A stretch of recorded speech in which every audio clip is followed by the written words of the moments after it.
Welcome back to Total Football, a big Super Sunday on the way with the Manchester derby. We heard from Pep Guardiola at the start of the hour. Let's get to Ruben Amorim now.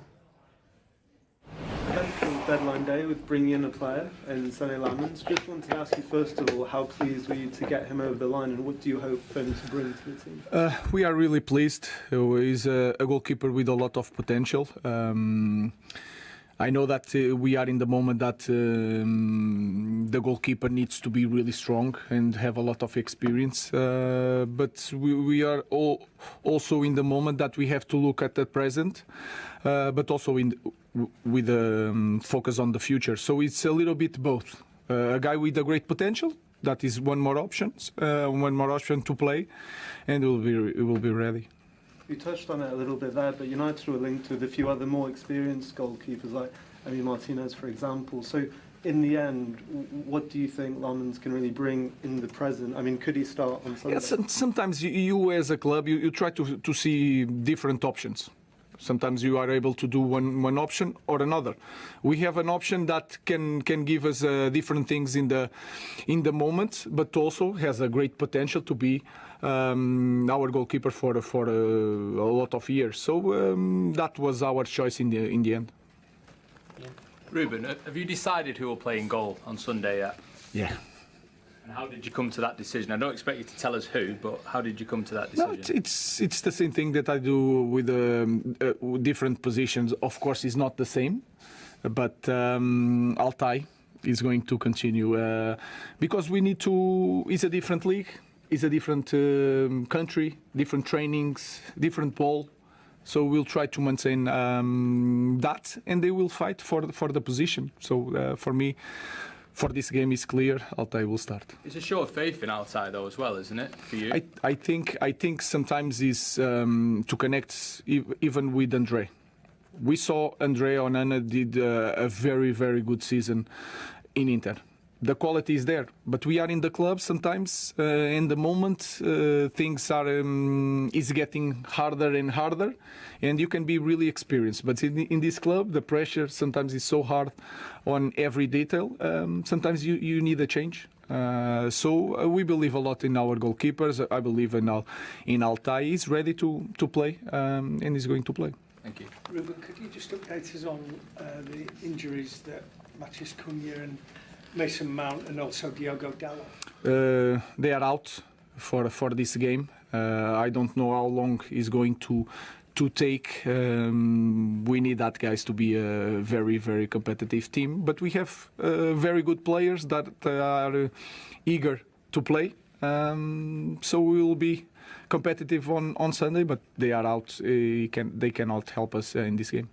Have you got any idea, like next week, next month? I don't want to say because if you talk with Cunha, if you catch Cunha outside, he will say that he can play this game. So I don't know.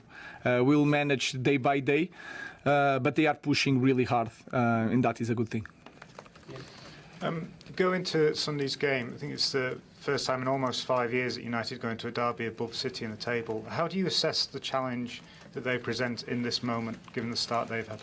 It's the same thing. It's a top team with the best for me, the best coach in the league. A team that is really hard to imagine how they are going to play.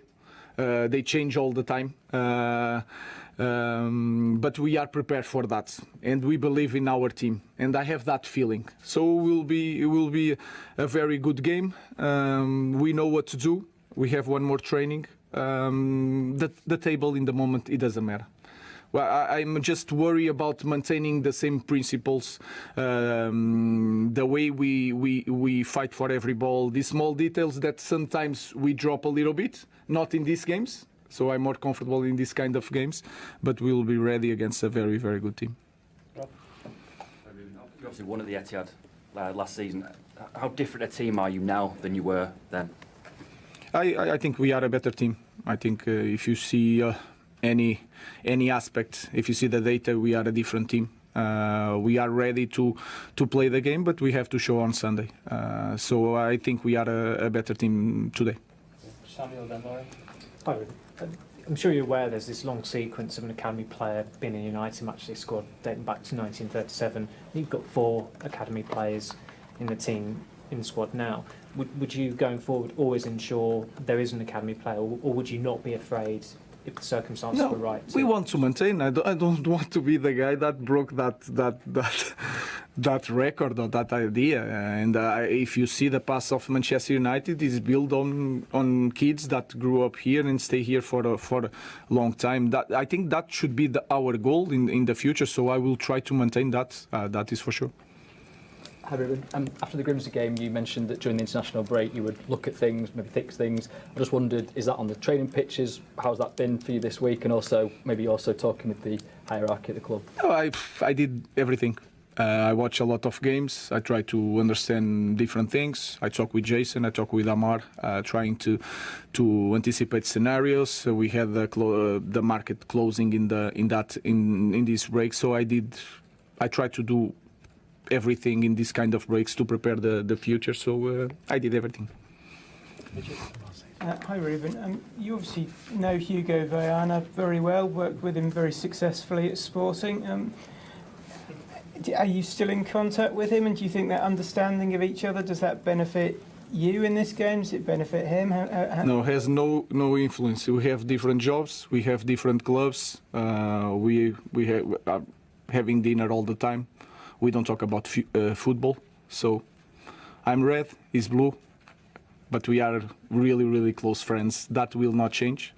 So I hope to win Sunday, and that's it. Pete, and then finish this section with Jamie. Hi Ruben, can I just ask about Andre? Was there an option where he could have stayed and fought for his place? And what was the thinking about moving him on for a season on loan? It could be, but I think not just us as a club, but also Andre. I think we understood that this needed a change, and sometimes it's hard to point why. It's the performance, the moment, the bad luck in some moments was hard on him, was hard on us, and our thinking is to have a change in the goalkeepers. But I wish the best to Andre Onana. He was really good on working, trying to help the players, but sometimes you can have all the quality in the world, but sometimes you need to change the environment to return to your level. And that, I think, was the feeling, not just from us, but also from Andre.